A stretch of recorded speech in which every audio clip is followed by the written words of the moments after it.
नमस्कार, स्वागत है आपका। आपके साथ मैं दीपेश बरगले। खबरों की शुरुआत करें उससे पहले हमारे सहयोगी पुनीत मिश्रा से भी आपको मिलवा देते हैं, जो न्यूज रूम से लगातार हमारे साथ मौजूद रहने वाले हैं, और सबसे पहले रुख उन्हीं का करते हैं। Puneet, over to you. शुक्रिया दीपेश। तो आज डॉक्टर्स डे है और डॉक्टर्स डे के दिन मुख्यमंत्री शिवराज सिंह चौहान ने आज डॉक्टर्स का शुक्रिया अदा किया है और साथ ही कोरोना काल में जान देने वाले डॉक्टर्स को उन्होंने श्रद्धांजलि भी अर्पित की और कहा कि कोरोना काल में मध्य प्रदेश को बचाने का श्रेय डॉक्टर्स को जाता है।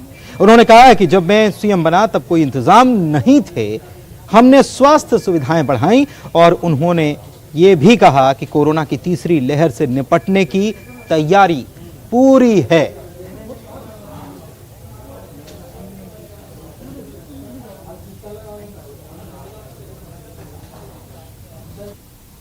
सचमुच में अगर मध्य प्रदेश को बचाने का श्रेय पहला किसी को है तो हमारे डॉक्टर्स को है। मैं बार बार डॉक्टर्स, पैरामेडिकल स्टाफ कोविड की लड़ाई लड़ते लड़ते, पेशेंट्स का इलाज करते करते स्वयं संक्रमित हो गए और संक्रमित भी ऐसे हुए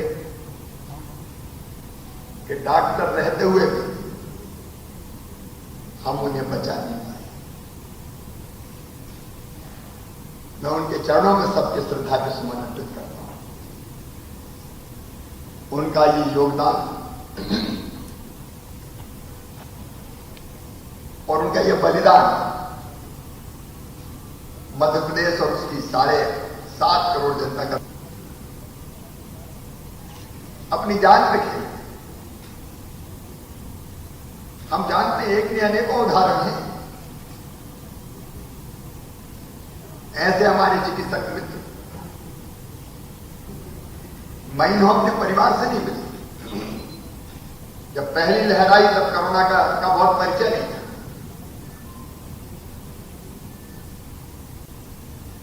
लगातार पेशेंट्स का इलाज करते करते कभी घर पहुंचे और नन्ही मुन्नी बेटी अगर दोनों बाहें फैला के अपने पापा से मिलने दौड़ी तो पापा ने दूर से ही इनकार कर दिया, अपने बच्चों को गोद में नहीं ले पाए। ये शुरू हुआ 30 मार्च के आसपास। पहला केस आया मध्य प्रदेश में 2020 को जबलपुर में, और मैं 23 मार्च को मुख्यमंत्री बना। पीपीई किट नहीं थे, टेस्ट का इंतजाम नहीं था, सैंपल कहां भेजे सोचना पड़ता, संसाधनों से लैस नहीं थे, इलाज के बारे में पहले से कोई जानकारियां नहीं थी। लेकिन सर पे कफन बांध के जान हथेली पे रख के निकल गए। हम कैसे थर्ड वेव का मुकाबला करेंगे? और संकट के दौरान ये समझ में आया कि स्वास्थ्य सुविधाएं बढ़ाना ये हमारा परम कर्तव्य है। इसकी अनदेखी नहीं की जा सकती किसी भी कीमत पर। और ये चिकित्सा शिक्षा मंत्री बता रहे थे, अभी 13 मेडिकल कॉलेज हो गए। मैं जब मुख्यमंत्री बना तो 6 थे। बनते ही मैंने सागर नया मेडिकल कॉलेज प्रारंभ किया था। अब 7 मेडिकल कॉलेज और बढ़ा रहे हैं, इसलिए कि डॉक्टर्स चाहिए। और थर्ड वेव में कौन कौन सी चीजों की व्यवस्था करनी है अगर आई तो, अब उसमें भी मतभेद है, आएगी तो ज्यादा आएगी कि कम आएगी। लेकिन दूध का जरा छाछ को भी फूंक फूंक कर पीना। हमने वो दिन देते हैं, देखें जब ऑक्सीजन के टैंकर के लिए रात रात भर हम लोग नहीं सोते। ये बात सही कह रहे थे, विश्वास के टैंकर ट्रैक करते थे हम। पहली बार ऐसा होगा कि ड्राइवर कहां पहुंचे बता तो दो भैया। शहडोल जिले में बुढ़ार नगर पंचायत में 100% वैक्सीनेशन हो गया। आपका सम्मान और सुरक्षा हमारे सर्वोपरि, हम उसमें कोई कसर नहीं छोड़ेंगे। मैं एक बात गर्व के साथ कहता हूं कि कोरोना काल में सरकारी अस्पतालों के प्रति विश्वास कई गुना ज्यादा बढ़ा है। मैं गर्व के साथ कहता हूं, हमीदिया अस्पताल के बारे में मुझे लोगों ने कहा, पैसे कितने का?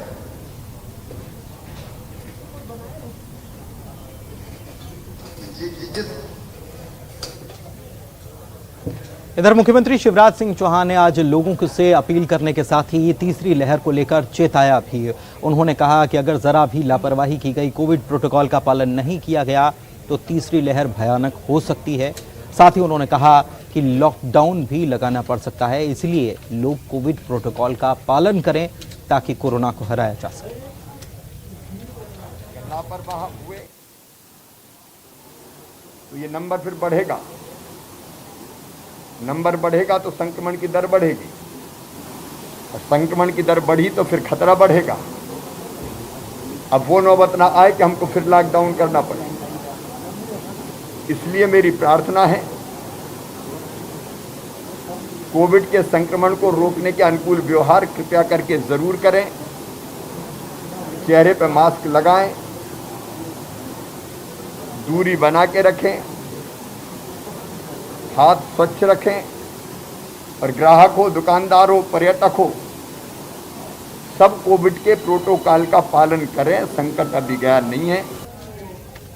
इधर मुख्यमंत्री शिवराज सिंह चौहान ने नेमावर की घटना पर दुख जताया है और उन्होंने कहा है कि इस पूरे मामले को फास्ट ट्रैक कोर्ट में चलाया जाएगा ताकि मामले में जल्द से जल्द कार्रवाई हो सके और दोषियों को सजा मिल सके। नेमावर की घटना अत्यंत दुर्भाग्यपूर्ण है, और जो अपराधी है सारे पकड़ लिए गए। फास्ट ट्रैक कोर्ट में मुकदमा चलेगा, और जो कुकृत्य उन्होंने किया, जघन्य कृत्य उन्होंने किया है, उसके लिए किसी भी कीमत पर छोड़ा नहीं जाएगा। जल्दी से जल्दी ऐसे मामलों में जो सजा मिलनी चाहिए वो सजा उन्हें मिले। हम किसी अपराधी को छोड़ेंगे नहीं। इधर देवास के नेमावर में 5 लोगों के जघन्य हत्याकांड के मामले में पुलिस ने कार्रवाई तेज कर दी है और आरोपियों का पुराना रिकॉर्ड खंगालने के में पुलिस की टीम जुटी हुई है। क्राइम रिकॉर्ड अगर इनका मिलता है तो उसको भी जांचा जा रहा है। इसके साथ ही इनकी परिसंपत्तियों की जांच चल रही है। अवैध निर्माण होने पर उसे जमींदोज करने की भी योजना है। देखिए, त्वरित रूप से सभी 7 आरोपियों को गिरफ्तार किया गया। सभी के पुराने क्रिमिनल रिकॉर्ड्स निकाले गए हैं और उनकी सभी की परिसंपत्तियों का भी जानकारी ली जा रही है, और उनकी सभी की परिसंपत्तियों को यदि अवैध निर्माण होगा, अवैध होगा तो उनको ध्वस्त किया जाएगा तत्काल प्रभाव से। इसके अलावा इसमें एक और चीज़, सभी राहत के प्रकरण, सभी मृतकों के लिए हमने त्वरित प्रभाव से राहत के प्रकरण बना के और उनको स्वीकृत कर दिया है सभी केसेस में। इस तरह के प्रकरणों में लगभग 8,25,000 रुपये की स्वीकृति होती है। पोस्टमार्टम रिपोर्ट आने तक 50%, और जब प्रकरण न्यायालय में दाखिल हो जाता है तो बाकी रिमेनिंग 50% होता है, क्योंकि अभी तक जो SP से प्रतिवेदन आया था उसके आधार पर 4,12,000 रुपया प्रति वर्ष स्वीकृत किया। चलिए आगे बढ़ते हैं। उज्जैन देवास रोड के न्यू इंदिरा नगर में रहने वाली एक महिला स्ट्रीट वेंडर से प्रधानमंत्री नरेंद्र मोदी ने बातचीत की है, फोन पर और ऑनलाइन बातचीत की है। जिले में दरअसल ऑनलाइन भुगतान महिला वेंडर कैटेगरी में अव्वल होने से प्रधानमंत्री से सीधी बातचीत के लिए उन्हें चुना गया था। उन्होंने प्रधानमंत्री को बताया कि लॉकडाउन में उनके पति का कारोबार ठप हो जाने के बाद उन्होंने PM स्वनिधि योजना से रोजगार लोन लेकर फल बेचने का काम शुरू किया। इसके लिए उन्होंने शहरी आजीविका मिशन के अंतर्गत 10,000 रुपए का लोन लिया था। खास बात यह है कि फल खरीदने वालों को उन्होंने ऑनलाइन भुगतान करने की सुविधा दी, जिससे उनका कारोबार चला और जिले में वे सबसे ज्यादा डिजिटल पेमेंट से कारोबार करने वाली स्ट्रीट वेंडर भी बन गई। इसी वजह से उन्हें प्रधानमंत्री से रूबरू होने का मौका मिला। प्रधानमंत्री के कहने पर उन्होंने मोबाइल से पेमेंट करने की प्रक्रिया भी बताई। नाजमीन जी, मुझे बताया गया कि आपको PM स्वनिधि का लाभ मिला है। आपको पहले कभी इस प्रकार की मदद मिली थी क्या, और इससे आपको फायदा क्या हुआ? सर, लॉकडाउन के कारण हमारी आर्थिक स्थिति काफी कमजोर हो गई थी। जो बचत थी सर हमारी, वो भी सब खर्च हो गई थी। सर, मेरे जो मिस्टर है वो कार मैकेनिक है सर, और हमारे पास कुछ भी नहीं था सर। तो मुझे अखबार के माध्यम से सर स्वनिधि योजना के बारे में पता चला। सर, मैंने MP ऑनलाइन पर जाकर ऑनलाइन आवेदन किया। उन्होंने वो आवेदन बैंक पहुंचाया और बैंक से मुझे सर कॉल आया साइन करने के लिए, और बैंक और नगर निगम के प्रयासों के द्वारा सर मुझे आसानी से 10,000 का ऋण उपलब्ध हो गया। सर मैं वो 10,000 का ऋण चुका चुकी हूँ, मुझे 20,000 का भी ऋण प्राप्त हो गया है सर। राज्य शासन के द्वारा सर आपने जो 1,000 रुपए की राशि दी थी सर, वो भी मुझे प्राप्त हो चुकी है सर। नगर निगम के द्वारा सर मुझे फोन पे पेटीएम अकाउंट मिला था सर, और QR कोड मिला था सर, जिससे मैं आसानी से कैशलेस लेन देन कर सकती हूँ सर। सर मैं काटा भी डिजिटल यूज करती हूँ सर, और काफी सहयोग मिलता है मुझे सभी का। अच्छा नाजमीन जी, PM स्वनिधि योजना का एक पहलू ये भी है कि इसमें डिजिटल पेमेंट को प्रोत्साहित किया जा रहा है। नाजमीन जी, आप भी कैशलेस पेमेंट लेती हैं या नकद में व्यापार करती हैं, कैसे करती हैं आप? नहीं सर, कैशलेस डिजिटल जमाना है सर, तो डिजिटलाइजेशन से ही सब पेमेंट किया जाता है सर। और QR सर, जो मेरे जो ग्राहक रहते हैं सर, मेरे पास QR कोड है सर, वो स्कैन करते हैं तो उनकी स्क्रीन पर सर मेरा अकाउंट नंबर आ जाता है, और वो स्कैन करने के बाद सर मेरे अकाउंट में पैसा आ जाता है। चलिए, बहुत आसान तरीके से आप चीज को कर रही हो नाजमीन जी। हाँ, सर, जनधन, आधार और मोबाइल की त्रिशक्ति आप जैसे सभी मेहनतकश लोग जो हैं उनको और सशक्त के लिए बनाई गई है। आप जैसे साथियों ने इस तकनीक को अपनाकर ये सिद्ध कर दिया है कि भारत सिर्फ टेक्नोलॉजी बनाता ही नहीं है, बल्कि हमारा गांव का। बढ़ते हैं और बात सीहोर की करते हैं, जहां पर एक प्रसूता की तड़प कर मौत हो जाती है। और यहां इस महिला को इलाज के लिए दरअसल लाया गया था, पर मरीज के परिजनों का ये आरोप है कि जब महिला को इलाज के लिए लाया गया तब कर्मचारियों ने अस्पताल का गेट ही नहीं खोला। इसके बाद परिजन किसी तरह से गेट पर चढ़कर अंदर दाखिल हुए और गेट को खुलवाया। मरीज को भीतर ले जाया गया, जहां डॉक्टर्स ने जांच के बाद बताया कि प्रसूता की मौत हो चुकी है।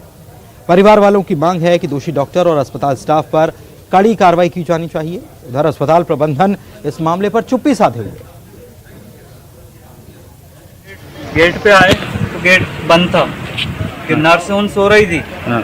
नर्स से उठाया तो फिर उठी, फिर बहुत देर में गाड़ी भी मैं अंदर से लेके आया हूँ। अंदर से फिर जीप में से उतारने के बाद भी गाड़ी चढ़ा के मैं अकेला लेके गया हूँ। जैसे ही लेके आए यहाँ पर अस्पताल के गेट के पास में हमने हमारी गाड़ी खड़ी करी और खूब आवाज़ दी। यहाँ पर कोई भी सुरक्षा कर्मी नहीं था, गेट भी नहीं खुला। 2 से 2:30 बजे के बीच में हमारी भतीजी एक्सपायर हो गई। और ये सारा दोष स्थानीय अस्पताल प्रबंधन का है। यहाँ पर व्यवस्था है कुछ भी नहीं है। 50 रुपए लेते थे, जिसके बाद अंदर घुसने देते थे, जिसके पहले कोई। और चलिए ब्रेकिंग स्टूडियो का रुख करते हैं, दीपेश के पास चलते हैं। Deepesh, over to you.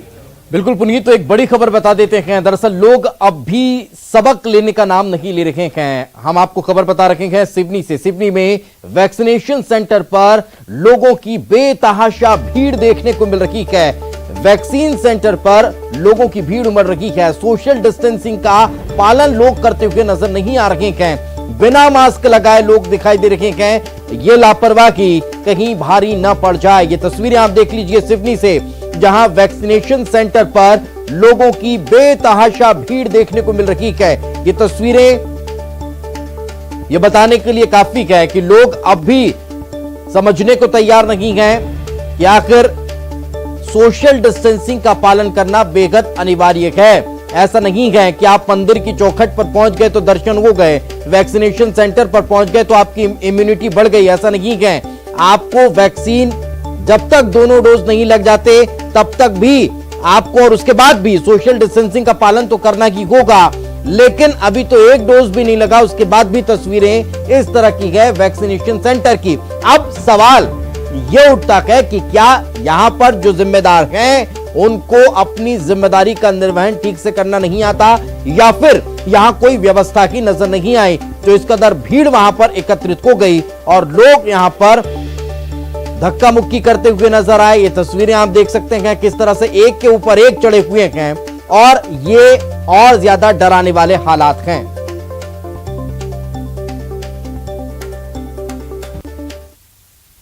और चलिए एक बार फिर रुक करते हैं न्यूज रूम का। Puneet, over to you. शुक्रिया दीपेश। और जो सिवनी की तस्वीर आप दिखा रहे थे, वैसी ही तस्वीर कुछ छिंदवाड़ा के लोधी खेड़ा की भी दीपेश सामने आई है। यहां पर भी सामुदायिक स्वास्थ्य केंद्र में वैक्सीनेशन के लिए लोगों की भीड़ उमड़ी। आपको बता दें कि 21 तारीख को जब वैक्सीनेशन हुआ था तब इंतजाम पूरे सरकार की तरफ से किए गए थे। एक बार फिर से सरकार ने 1 तारीख नियत की कि 1 तारीख को वैक्सीनेशन फिर से होना है। इसके बाद वैक्सीनेशन होगा, लेकिन उसके लिए दिन तय किए गए हैं।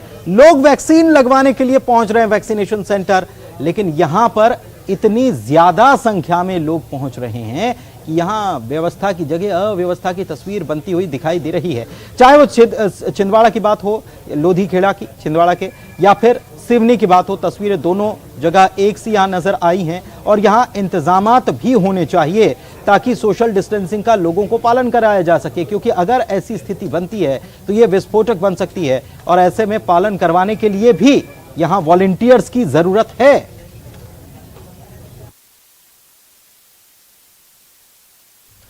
कोविड-19 महामारी ने परस्पर निर्भरता की भावना को सुदृढ़ किया है, जिससे पूरा देश इस विपत्ति में एकजुट होकर मुकाबला कर रहा है। वैक्सीनेशन के ऐलान के बाद जरूरत है कि हम सभी अपना सर्वश्रेष्ठ योगदान दें, जिससे हम एक साथ मिलकर वायरस को हराने की तरफ कदम बढ़ा सकें। नेटवर्क 18 इस मुहिम में हर कदम पर आपके साथ होगा। जब तक सभी सुरक्षित नहीं होते तब तक कोई सुरक्षित नहीं होगा। इसी सोच के आधार पर हमारे कैंपेन संजीवनी का लक्ष्य यह सुनिश्चित करना है कि वैक्सीन पाना सभी भारतीयों का अधिकार है। पूर्व से लेकर पश्चिम तक और उत्तर से लेकर दक्षिण तक कोरोना महामारी से बचने का बस एक ही तरीका है, वो है वैक्सीन। जो जितना टीका लगवाए वो उतनी जल्दी खुद को और अपनों को कोरोना से मंडराते खतरे से बचाएगा।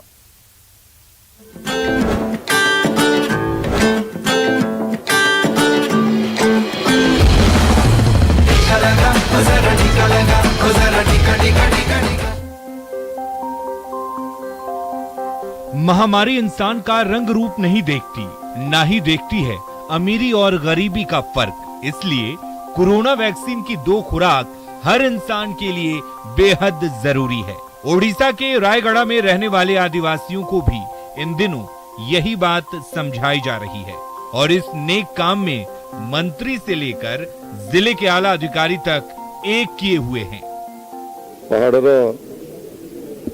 जब गांव में हमने टीकाकरण केंद्र खुलवाया तो लोगों को वैक्सीन के बारे में कुछ भी पता नहीं था, ना ही गांव वाले सहयोग कर रहे थे।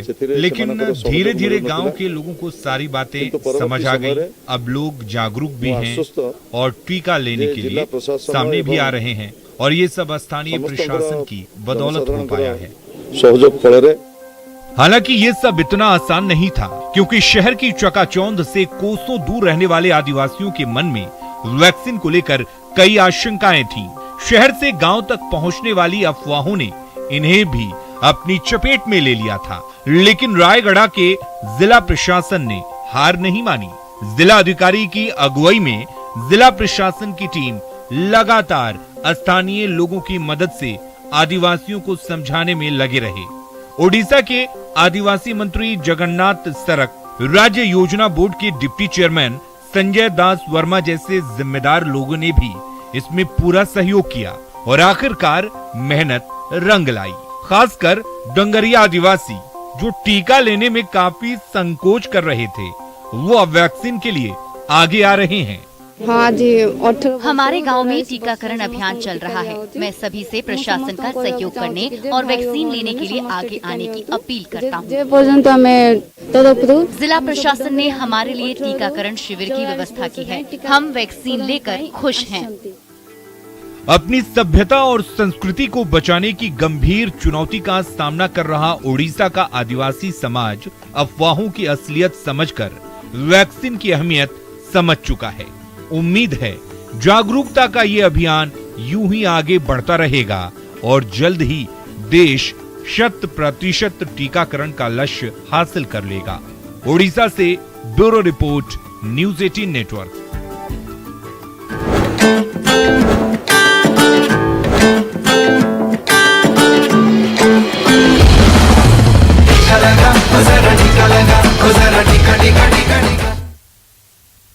न डरिए न डराइए, सच जानिए और वही बताइए। प्लीज अफवाह मत फैलाइए। वैक्सीन की है संजीवनी, से अपनाइए और यही काम कर रहा है नेटवर्क 18। जो फेडरल बैंक के साथ मिलकर वैक्सीनेशन को लेकर जागरूकता अभियान चला रहा है, जिसका नाम है संजीवनी अ शॉट ऑफ लाइफ और काम है जागरूकता के जरिए कोरोना को मात दी।